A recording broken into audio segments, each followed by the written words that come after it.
시청자 여러분 반갑습니다. 10월 2일 손상TV 여러분들의 궁금증을 해소해드리는 너 이거 몰랐지? 첫 방송을 시작하겠습니다.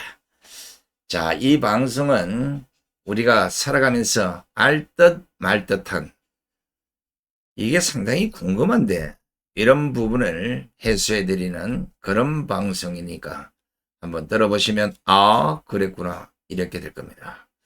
자, 오늘은 여러분들이 잘 아시는 최후의 만찬 아마 많이 들어보셨죠?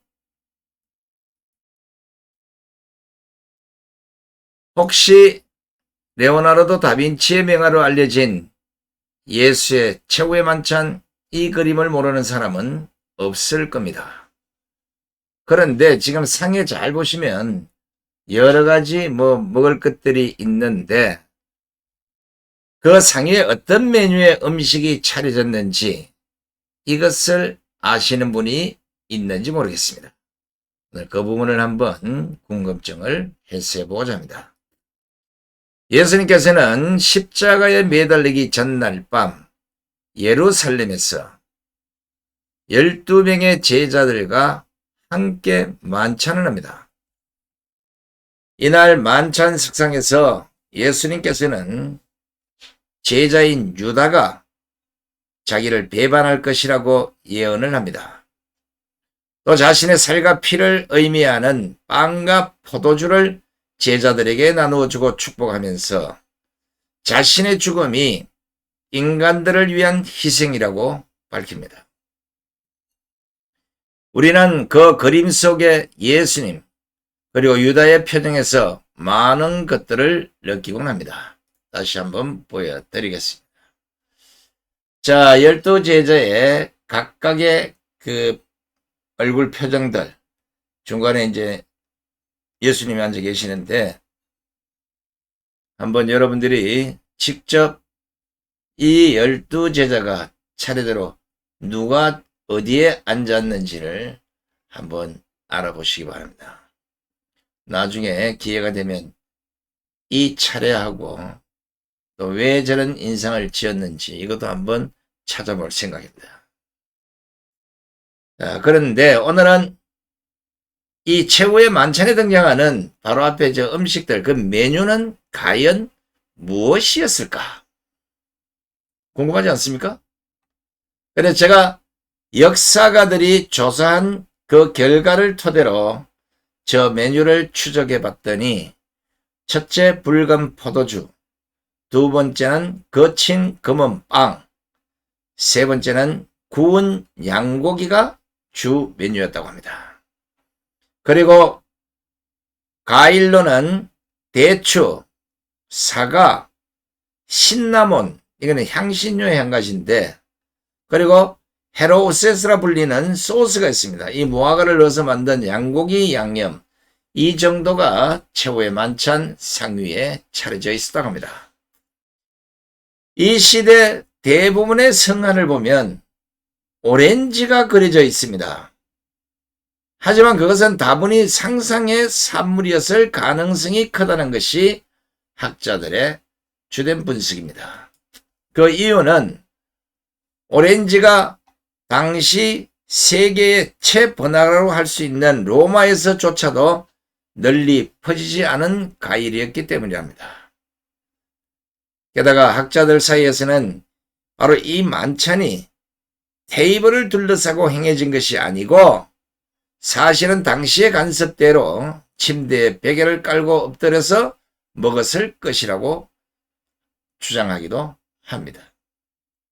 그렇지만 이러한 구도는 그림으로 그리기에 적당치 않아서 바로 레오나르도 다빈치가 각색을 했다는 주장도 있습니다. 참 누가 봐도 걸작이지만 실제는 그렇지 않을 수 있다는 또 이런 주장들도 있고 그래도 우리는 최후의 만찬이 오히려 시대적 그 메뉴를 유추해 볼 수 있는 또 그 당시 어떤 메뉴들이 저 최후의 만찬 상에 올라왔는지를 오늘 점검해 보았습니다. 이 자료는 새로운 사람들 출판사에서 제공해 준 것입니다. 자, 레오나르도 다빈치 뭐 거의 다 잘 아실 겁니다. 그는 이탈리아를 대표하는 석각 중에 한 명으로 칭송을 받고 있습니다.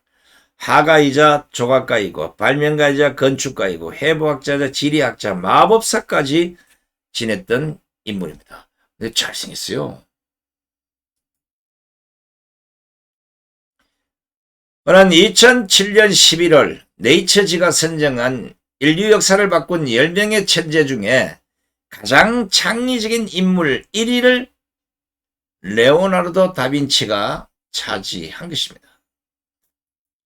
아시겠지만 네이처는 과학 전문지이기 때문에 당연히 과학자를 1위로 뽑을 것이라는 모두의 예상을 뒤엎은 결과였습니다. 2위가 셰익스피어였고 그리고 과학자인 아이작 뉴턴은 간신히 6위를 차지했다고 합니다.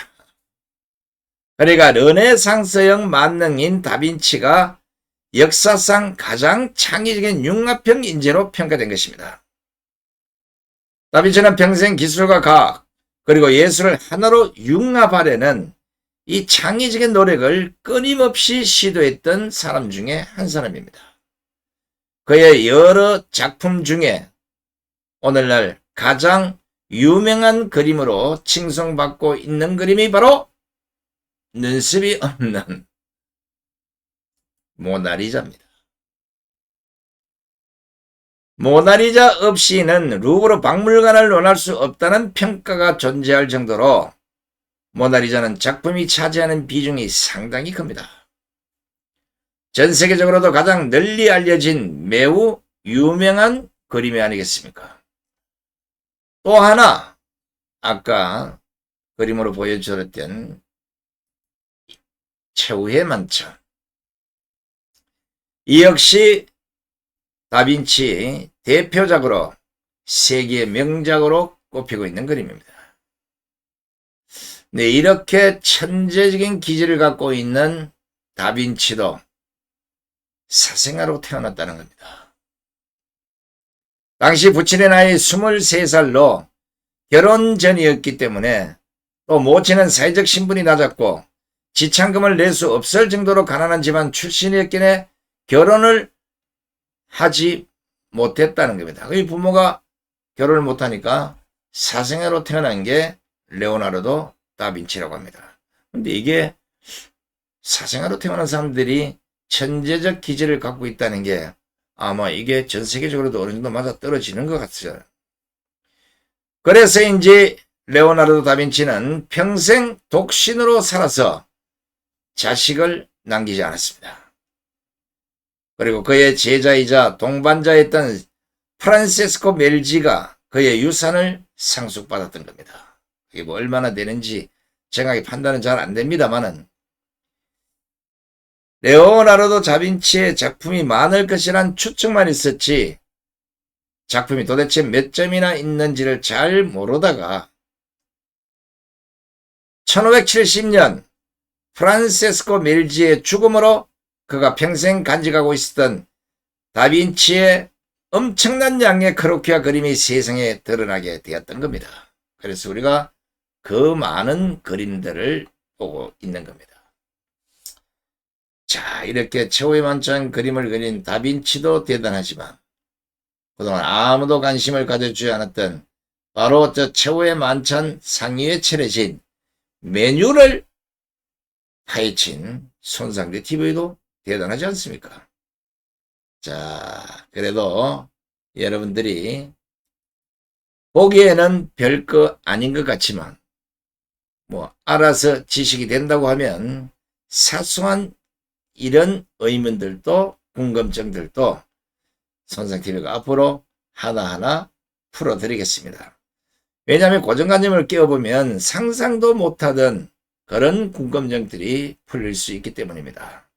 앞으로 손상TV가 보다 다양한 또 우리가 알지 못했던 또 재미있는 이런 내용들로 구성을 해서 여러분들에게 정치풍자, 칼럼, 시국진단, 또 시, 뭐 할 것 없이 또 우리가 들어서 진짜 가슴 속에 뭉클뭉클한 이 감정적인 글들을 하고, 심지어는 우리가 또 오래 살려고 해서가 아니라 건강하게 살아야 되니까 건강에 대한 우리가 짤막짤막한 이런 소식들도 전해드릴 것이고, 또 일상생활에서 꼭 필요한 이런 부분들도 짚어줄 겁니다. 그래서 다만 정치와 관련한 그 팩트체크는 손상TV2에서 우리 준 PD가 계속해서 날카로운 팩트체크를 통해서 뭐가 잘못인지 뭐가 옳은 것인지를 알려주게 될 것입니다. 앞으로 손상TV와 손상TV2를 많이 사랑해 주시고, 그동안 손상TV를 사랑하셨던 분들, 지금 구독자가 아직도 29만 명이 남아 있습니다. 다시 한번 들어오셔서 손상TV를 많이 홍보해 주시면 고맙겠습니다. 자, 짧은 시간 그래도 함께 해주신 시청자 여러분 대단히 고맙습니다. 다음 방송에서 다시 뵙겠습니다. 안녕히 계십시오.